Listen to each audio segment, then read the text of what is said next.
Militer Ukraina banyak mendapat perlawanan dari masyarakat sipil yang jadi target wajib militer. Para perekrut mobilisasi militer Ukraina atau TCC dikabarkan mulai tak bisa mengendalikan emosinya saat melakukan tugasnya.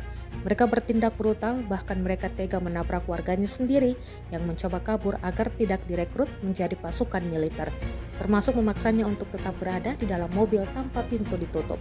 Video kejadian tersebut dipublikasikan oleh saluran Telegram lokal pada Jumat, 6 Desember 2024.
Download Tribun X sekarang, menghadirkan lokal menjadi Indonesia.